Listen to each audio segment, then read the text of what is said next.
দিল্লি থেকে বিশালগড় চলন্ত বাসে মেডিকেল ছাত্রীকে গণধর্ষণ থেকে উত্তর পূর্বাঞ্চলের প্রান্তিক ক্ষুদ্র রাজ্য ত্রিপুরার রাজধানী আগরতলার সন্নিকটে বিশালগড়ের রাঙ্গাপানিয়া গ্রামের যুবতী গৃহবধূকে বিবস্ত্র করে গাছে বেঁধে শ্লীলতাহানি সবই আর্থসামাজিক কাঠামোর বাই প্রোডাক্ট। সামন্তযুগীয় চর্চা দিল্লিকে নিয়ে সরব হলেও বিশালগড়কে নিয়ে রাজ্যের রাজনৈতিক দল ও একাংশের মিডিয়া ব্যতীত স্পিক টু নট পাচ্ছে না রাজশক্তির রোষানলে পড়তে হয়। এহেন দমবন্ধকর পরিস্থিতির জন্য এবার আপনারা দেখুন ভজহরি শিকারীর কচরা।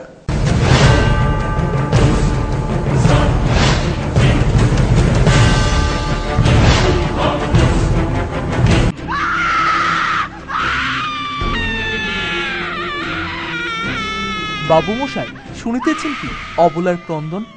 ইহা তো ক্রন্দন নহে, আত্মচিৎকার। গৃহিণীর সম্ভ্রম প্রকাশ্যে উজাড় করিয়া দিতেছেন তাহার স্বামীর মদতপুষ্ট সমাজদ্রোহীরা। সমাজদ্রোহীর মধ্যে দু তিনখান নারীও রহিয়াছেন। নারী হইয়া অপর নারীর ইজ্জত প্রকাশ্যে উদাম করিয়া দিতেছেন।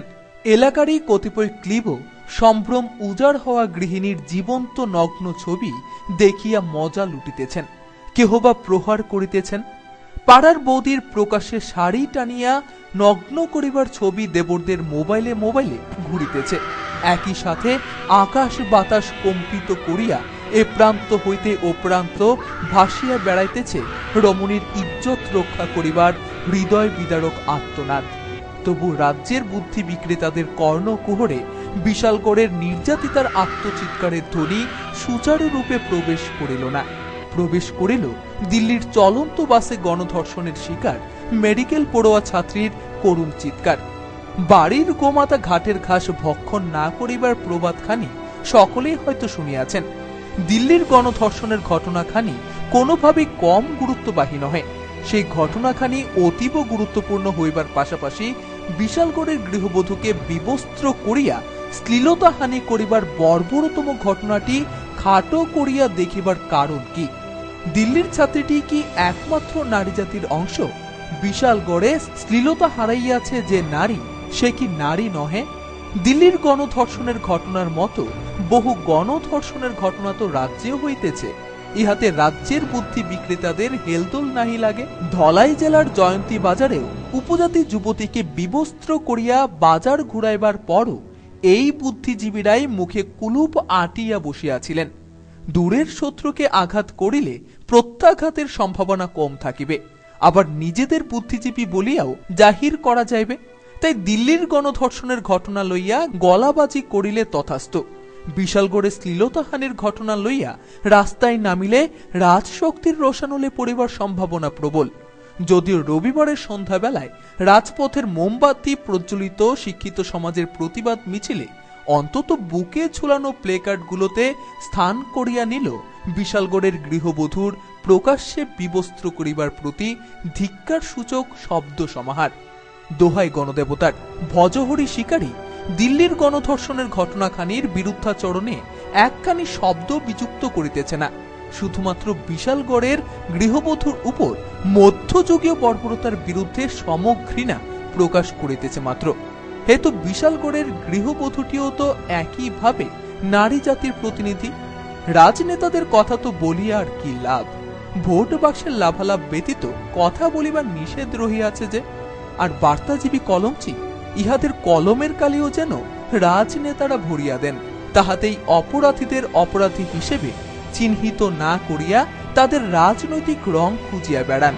রাজনৈতিক রং চড়াইতে পারিলে নারী নির্যাতনকারীদের বিরুদ্ধে দায়ের করা পুলিশি চার্জশিট খানিকটা নড়বড়ে করিয়া দেওয়া যায়। তাহাতেই এ রাজ্যে নারী নির্যাতনকারীদের সাজা হইবার হার খুবই নগণ্য।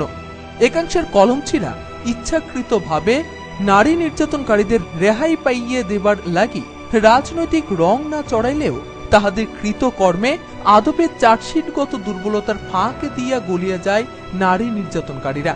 কোন কোন কলমচিত আবার বিশালগড়ে শ্লীলতাহানি হওয়া গৃহবধূকে বেভিচারিণী বলিতেও কুণ্ঠিত হইলেন না।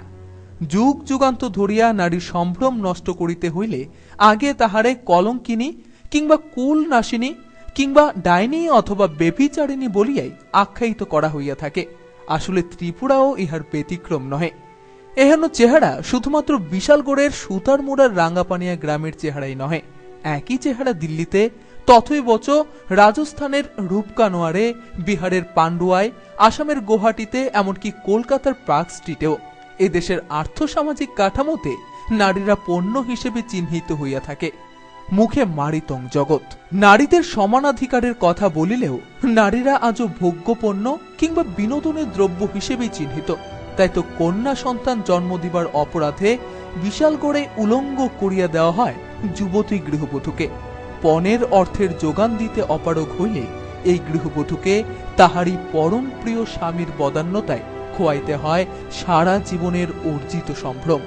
স্বামীর বেভিচারিতায় বাধা প্রদান করিবার সুবাদে বিশালগড়ের এই যুবতী গৃহবধূকে উল্টো বেভিচারিণী আখ্যায়িতকারীরা তাহার লজ্জা নিবারণের কাপড়খানি বলপূর্বক প্রকাশ্যে খুলিয়া দিয়া গাছে বাঁধিয়া মধ্যযুগীয় বর্বরতা চালাইবার ঘৃণ্যতম দৃশ্য ক্যামেরাবন্দী করিয়া আত্মপ্রসাদ লাভ করিবার মতো নৃশংসতাও মুখ বুঝিয়া সহন করিতে হইতেছে তথাকথিত প্রগতিশীল রাজ্যের প্রজাদিগকে।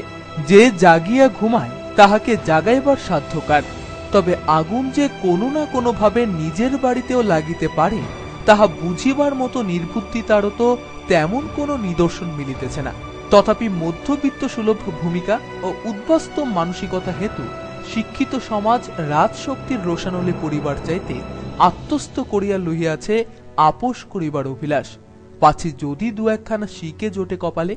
হীরক রাজার দেশের প্রজা বলিয়া কথা।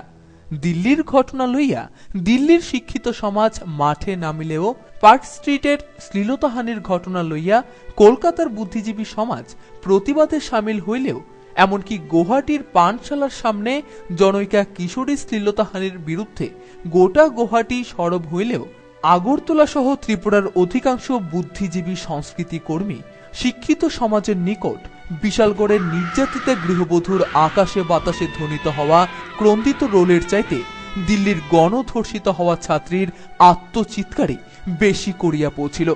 এবার বুদ্ধি লইয়া ব্যবসা হইয়া যাইতেছে না তো বাবু মশাই? ডেস্ক থেকে ভজহরি শিকারীর কচরা হাল্লা বল।